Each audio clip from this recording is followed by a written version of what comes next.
we meet down there in January. Well, yeah. Also, does New York go to Oakland or to Vegas next year? I mean, does Dallas go to Vegas next year? That'd be a good place I don't to think meet they'll up play. I don't think they'll play the AFC West for a couple more years. That'd be a good place to meet up. Yeah, Vegas. Oh, Vegas would be Oh, fun. you ever been to Vegas, Steven?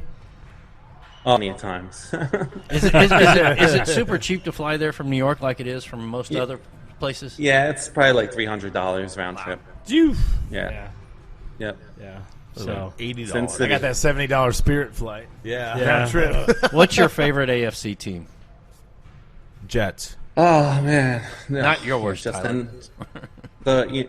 Jets stand for just end the season, JETS. But they, Hey, there you go. I like that one. Yeah. You Just know, go my Kansas favorite- City, right? You know, I'm not a fan, but I respect the hell out of the Patriots.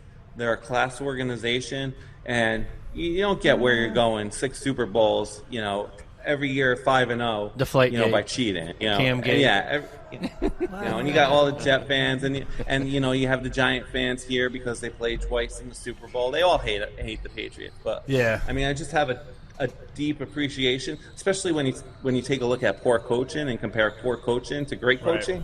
Yeah. Just respect the hell out of the Patriots and what they've done.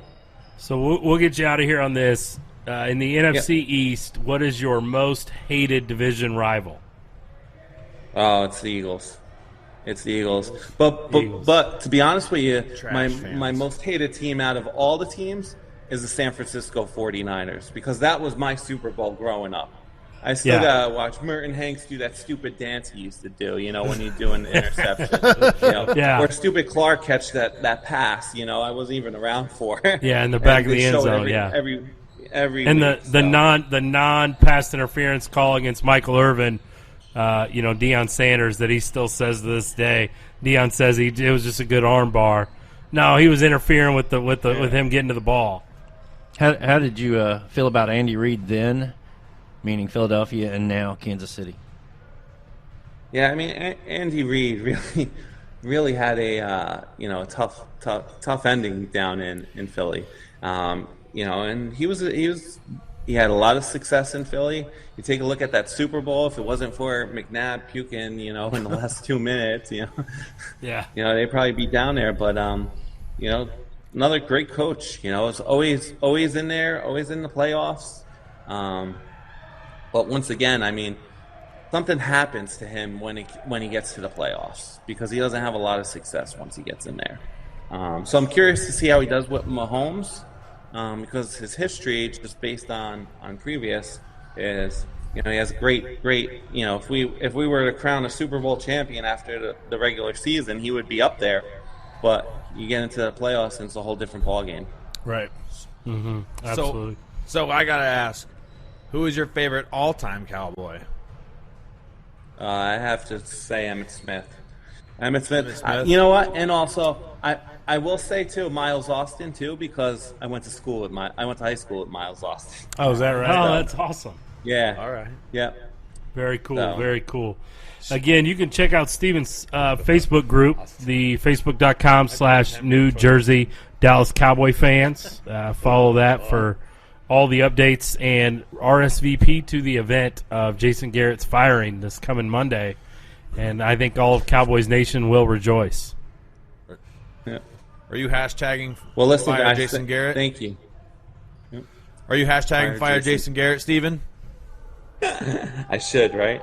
Yeah, I put it on everything I tweet now. Yeah, so. he does. But the other thing too that's funny is my brother actually sent me a message yesterday, and he goes, this article about the GoFundMe, it was the #1 post on Reddit for the Cowboys. Oh, that's cool. Fantastic. So, hey, thanks for taking a few minutes to talk to us tonight, and hashtag fire Jason Garrett, right? Yep, absolutely. Thanks, guys. Cool. Yeah, Thanks, see ya. Steven. All right, we're going to take a short break, and we'll be right back. Hi, I'm Jimmy Chavez with the Jayhawk Sports Network. And if you would like to have the same historical experience in the same arena that KU, Mizzou, K-State, the Kansas City Kings, Comets, and many other college and pro teams play at, including a Final Four, then Hy-Vee Arena, formerly Kemper Arena, is your place to host your next basketball, volleyball, wrestling, or anything that can be played on a hardwood floor. You could host your next practice, game, or tournament at Hy-Vee Arena for as little as $6 per person. That's right, $6, anybody, anytime. We have all the amenities you need, from team rooms, locker rooms, food court, and team meeting space. That's right, we are open to anyone now. So check us out at HyVeeArena.com or call 816-505-0404 today to book your historical experience.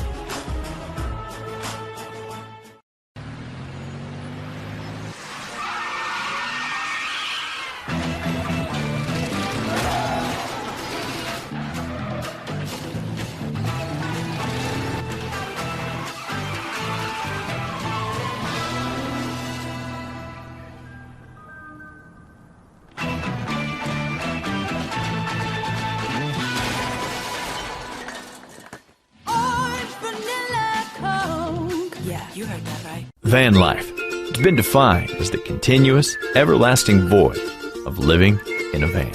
And if van life is calling you, then you should check out vandoit.com. Van Doit can be used as a primary vehicle with 7-passenger seating, convertible to a camper van, or anywhere in between.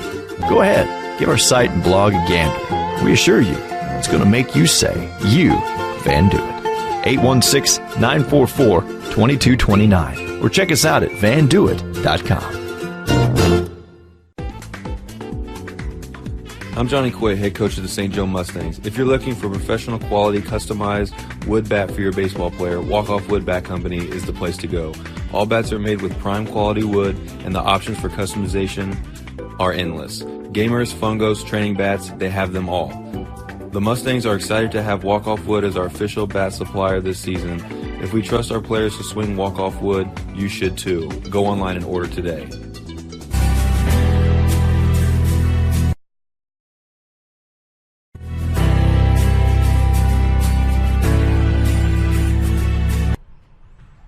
I'm Gary. This is Austin. I'm Tyler. And we are Midwest Mics, coming back at you live from the UClick TV studios. Catch us on the U every week right here inside the Hy-Vee Arena, uclicktv.com, Amazon, Roku, Apple devices. And it was a pretty good conversation with a fellow Cowboys fan, Steven, with a dislike for Jason Garrett, just like me. So that was pretty fun. That was great. But funny, these guys, two guys, just it's like they make each other more mad. Yeah. They just go back and forth. Yeah. I hate my own team. I hate my own team. Yeah. So wait, so you guys pretty much are saying that for sure you're going to lose to Philly? I feel like they are. Maybe not. Philly just got rocked. So did Dallas. Bounced back from who did Philly? Dallas did not get rocked. They got rocked by the Jets, man. Anybody who loses to the Jets. Philly gets lost rocked. to Minnesota. That's not a bad loss. Yes, it is. No, it's not. Cousins is trash. I don't care. A blind squirrel finds a nut. See, I don't have that problem Same thing because with Sam Darnold. I don't have that problem because I used to be a Dallas Cowboy fan. You know my story. Yeah. I'm not a Jerry Jones fan. And I had moved to Kansas City from Tulsa about that same time. And Marty Ball came on, and Chiefs, I never really paid much attention to my Chiefs. My parents watched them every week down in Oklahoma.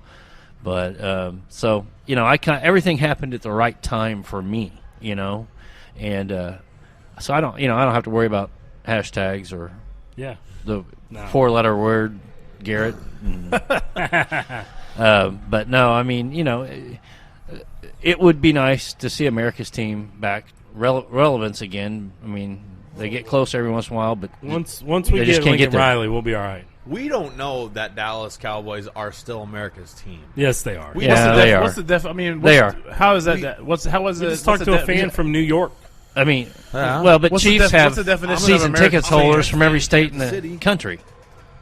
Yeah. They're still America. New England and Chiefs. What's the definition of America's team? How do you define that? Just viewership. Yep. When they're Cowboys on, still the highest. Yeah. Well, I'll tell you what. It's the biggest market outside of New York, right?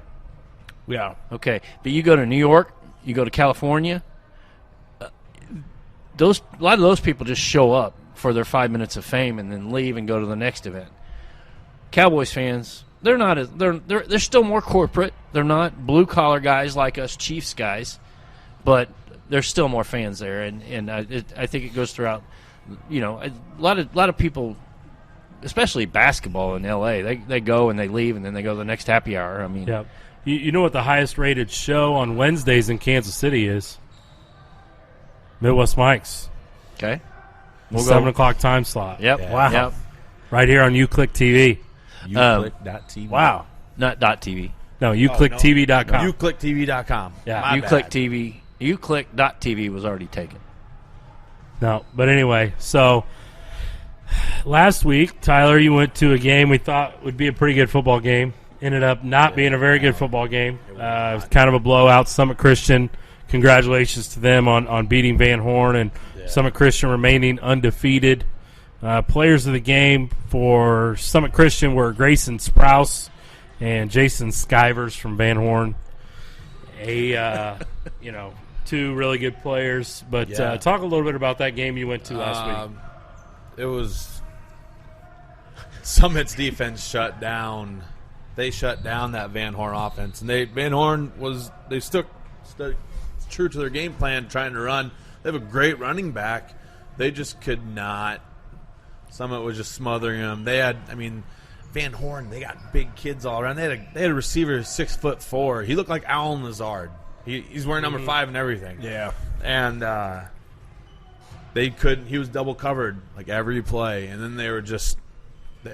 Van Horn couldn't get anything going, and then Grayson Sprouse, that kid, he's only a junior. Once again, it's the year of the juniors. And that entire Summit Christian team is all underclassmen pretty much. Are they really? Yeah, So they got 10th, a good 11th team graders, next all year. across the board, man. Yeah. They'll be good for a few years. And but Van Horn, they have some players too. The Van Horn player of the game, Skivers, he was a defensive end, and he had a great play. He came around. It was the start of the second. I thought maybe when this play happened, there was going to see a little swing in momentum, and it was kind of going that way. But then some of Christian's defense just smothered him. He went around the corner. Sprouse is back there to pass. He cocked back, throw it. Here comes Skivers, strips him, and he recovers it. And so that led me to have him be the player of the game. Sprouse, he threw four touchdowns, I think. So it was. He's a great quarterback. He's tall. Yeah. He looks like definitely a college prospect. He's a big kid. He's like 6'4", like 220. Yeah, he looked tall on the Snapchat He's stuff. tall. Again, check out our Snapchat, the great content from Tyler on our Snapchat, which is at Midwest Mikes. You can go to MidwestMikes.com to send us game ideas. Absolutely. If you want us to come Please out do. to your high school, let us know. But the game this week, we're going a little bit outside the metro area, out in Kansas. It was the week for a Kansas game, and we wanted to do two teams that we had not done yet. Capital City coverage by Midwest Mikes. Yes. City. So Emporia at Topeka is the game of the week. Yeah. And I got an email back from the Topeka athletic director. Actually, I want to say all the athletic directors for every game of the week that we have done have been very gracious in allowing you into the game and making sure you have access to the field and that you have everything you need. So I want to say thank you to all the athletic directors in the metro that have allowed us to do their games. It's been an honor to be able to go back and forth, and I'm excited for playoffs coming up. Yeah. I'm kind of upset that we have some really big matchups here in Kansas. Olathe North and Lawrence. Yep. Yeah, that's a good one. That's number 2 versus I think number 3 or 4. Yep. After seeing both those teams, they're both really good. It's going to be a battle, and I haven't covered Olathe North yet this year. I think maybe playoffs. Playoffs Gary's coming up. still having nightmares about Olathe North. Yeah, Olathe North, Arlen Bruce. I